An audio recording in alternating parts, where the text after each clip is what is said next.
Let's go live now to the Treasurer, Jim Chalmers, speaking in Canberra. Shadow over the global economy, and it does risk another spike in inflation. Petrol prices have already come up a bit this year, and a broader war in the Middle East risks making that challenge a bit harder. Because of this international uncertainty, the budget will downgrade forecasts for growth in most of the biggest economies that the Treasury provides a forecast for. There will be a downgrade for China, Japan and the UK, and there will be other changes in the forecast that we will finalise in the next couple of weeks. The budget will have a premium on responsibility and an emphasis on economic security. And what we will see is a budget strategy which will evolve along with our challenges. We do not expect anything like the kind of revenue upgrades that we've seen in the first couple of budgets, and that, as well as challenges in the global economy but also our domestic economy, necessitates a slightly different approach. There will still be a nearer-term focus on inflation, but there will be, as well as that, a longer-term focus on economic growth. When it comes to inflation, there are, as you know, new inflation numbers out on Wednesday. The quarterly CPI will be released on Wednesday. We are making really good progress when it comes to inflation. Inflation has come off substantially since its peaks in 2022, but we know that it's not mission accomplished because people are still hurting. And you can expect to see in the budget a focus on cost of living help. A tax cut for every taxpayer will be the centrepiece of the cost of living help in the budget, and if we can afford to do a little more than that, then those decisions will be taken in the next week or two as well. In terms of our fiscal strategy, we are still aiming for a second surplus. We feel like the first surplus last year, the first in 15 years, was an important way to put downward pressure on inflation. So our objective is still a second surplus. We're not there yet. The degree of difficulty on that has come up a bit, but that is still our objective. There will be cost of living help, as I said. We want to make sure that it's designed the right way to take the edge off inflation rather than add to it. We want our cost of living help to be part of the solution to inflation rather than part of the problem. And so that will be a feature as well.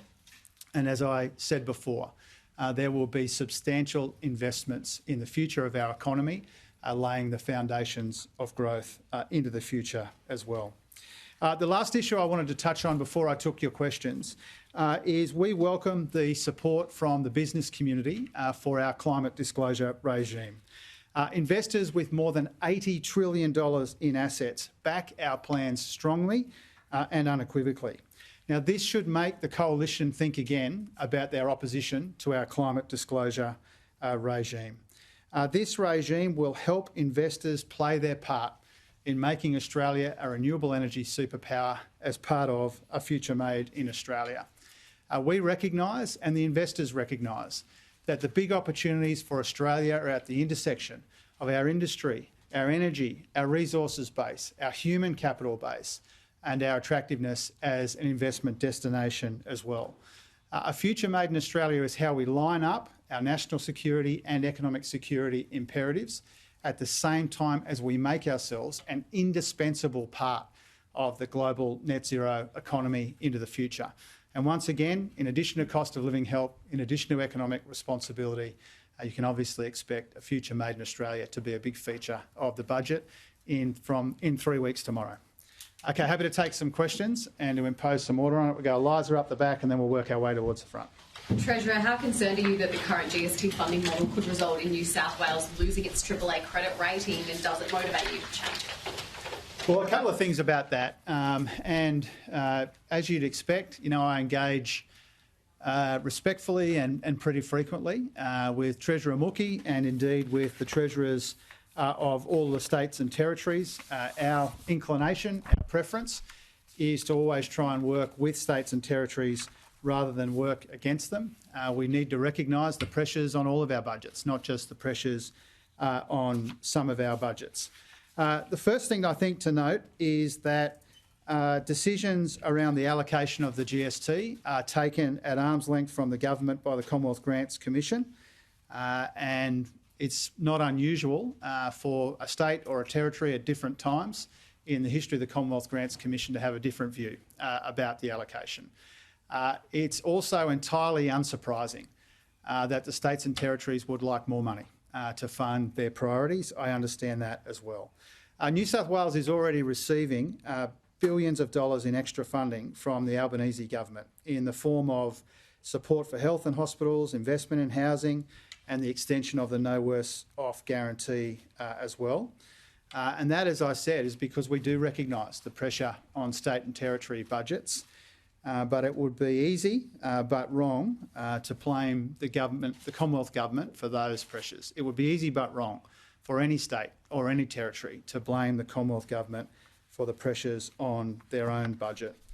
And when it comes to the specifics of the extra help that we're providing, the no worse off guarantee is worth about $3.9 billion to New South Wales over the 3-year extension period. New South Wales eligible for around $1 billion in incentive payments under the new homes bonus. And we increased funding for infrastructure in New South Wales by around $1.3 billion in the mid-year budget update over the life of the infrastructure investment program. So I respect Treasurer Mookie. I'm not surprised nor especially troubled that he has raised these issues. He should. And my answer is what I just gave you.